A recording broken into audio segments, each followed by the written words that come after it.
So guys, I just want you to watch this video and let us hear your opinion concerning this. Yeah, good afternoon, fellow Nigerians. My name is Susan Idoko Okpeni Lawani, coming to you live from my forceful detention center, 43 days in forceful detention. Yes, I'm the lady that was accused of first COVID index case in Benue State by the Benue State government. Yeah, my story is that I came from England on the 22nd of March for my mom's burial, and that was it. I was jet lagged, like everybody has asked, what took you to the hospital? I was jet lagged, went to the hospital to have myself checked. The doctor said they were going to check me, which they did. Said I had a little bit of temperature. I said I had no temperature because I was only having jet lag. My body was paining me because I traveled for almost 24, 25 hours in the past 2 days. Well, he said, your temperature is a bit high.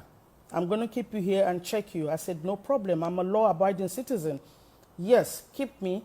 He kept me in hospital overnight, gave me some analgesic. The pain was gone. Ready to go home the following day. He told me that he was going to do, the standard procedure was to do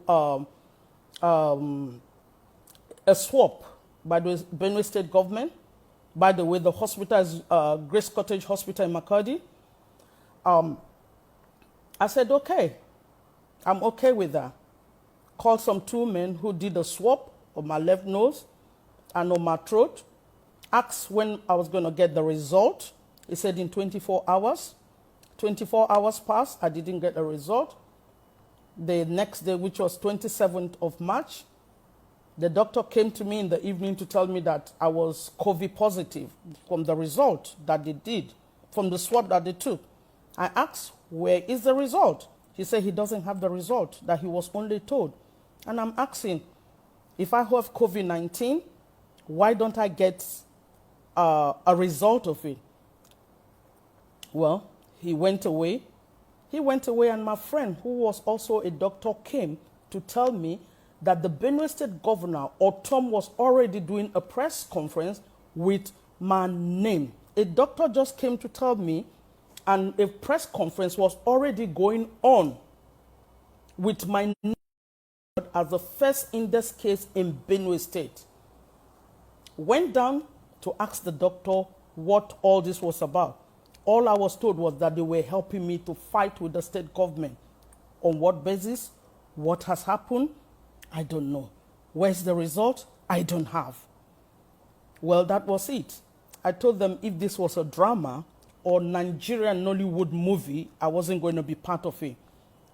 Went back upstairs to get my bag to leave the hospital because I was thinking this was getting out of hand now.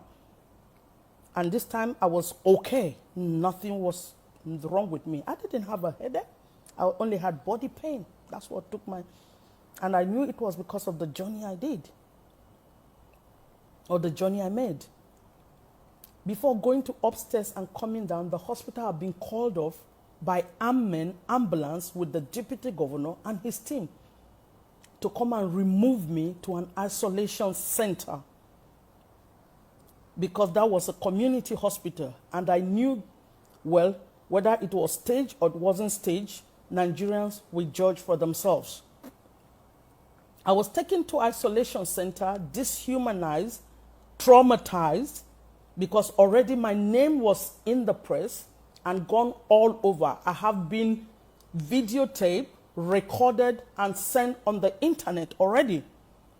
Stayed at the isolation center for 10 days and then moved to Abuja. Nigerians, I am crying out because I know there are people who don't have voice to speak for themselves. I know people who have been dehumanized, traumatized, and stigmatized like the Benue State governor has done to me. He has stigmatized me with COVID-19 already that I do not have. I'm brought to Abuja here.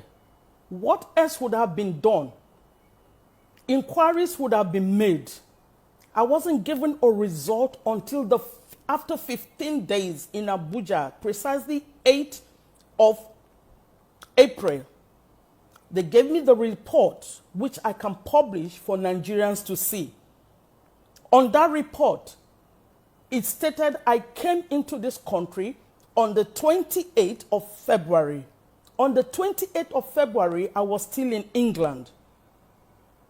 It also stated in that report that I presented myself to the hospital with fever and stooling on the 16th of March, which was not true. On the 16th of March, I was still in England. I came into Nigeria on the 22nd of March, went to hospital on the 24th of March. So in the report, there was nothing to say that that report was my report.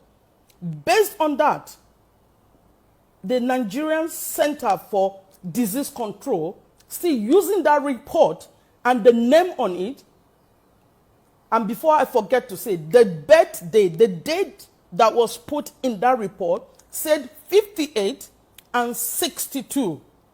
And I am not 58 and I am not 62.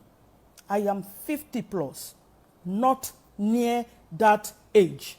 So I was still wondering whose report was that.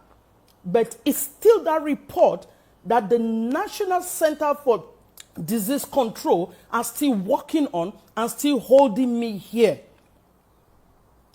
Even if I have COVID-19, was it not right for the state government or Tom himself and his team, the commissioners and people concerned in Benue State, to cancel me and speak to me instead of taking my name to the press? Is that the standard for the World Health Organization? Is that what the World Health Organization said that should be done to patients with COVID-19? Why is that of Nigerian different? Permit me to say now that even if anybody has COVID-19 in Nigeria, they will not come out because of stigmatization. They will be so afraid for their life. Like I'm afraid for my life, 43 days I'm still forcefully detained. They will be afraid for their lives because nobody will come out. And then the work of the Ncdc would not have any effect because people are scared to be stigmatized like I have been done to. Fellow Nigerians, what is the rationale behind what is happening to me? Ncdc had done 3 tests on me since I'm in this forceful detention center. They did a test on the 10th, they did one on the 15th, they did one on the 17th. As I speak to you, I do not have results of one test that have been conducted here. And I'm still being harassed to do another test. Nigerians, if you are the one in my position, will you do another test without result? If they want me to do a test and want to force medication down my throat, which I've not taken in the past 43 days, I've not taken any medication, I've not had any symptoms till now, and they want me to take medication and still continue with the test. That is what everybody is saying. This woman is stubborn, this woman is rude, this woman has said that they don't know what to do. No, Nigerians, I am crying out for the sake of my other fellow Nigerians who might find themselves in this situation. Why would I not be given the test that was done? If I have to see another doctor, if I have to go back to my base, what do I present to them? I don't have a result for the 3 tests that were done. And every day they call me psychiatric doctors to come and talk to me and think I am insane. Nigerians, I am crying out, please amplify my voice. The Benue State government must apologize to Benue people, must apologize to me, and also apologize to Nigerians for stigmatizing me and also making it impossible for NCDC to do their work properly because nobody's going to come out to say they have COVID-19 if they have it, for the fear of stigmatization. Or Tom and his team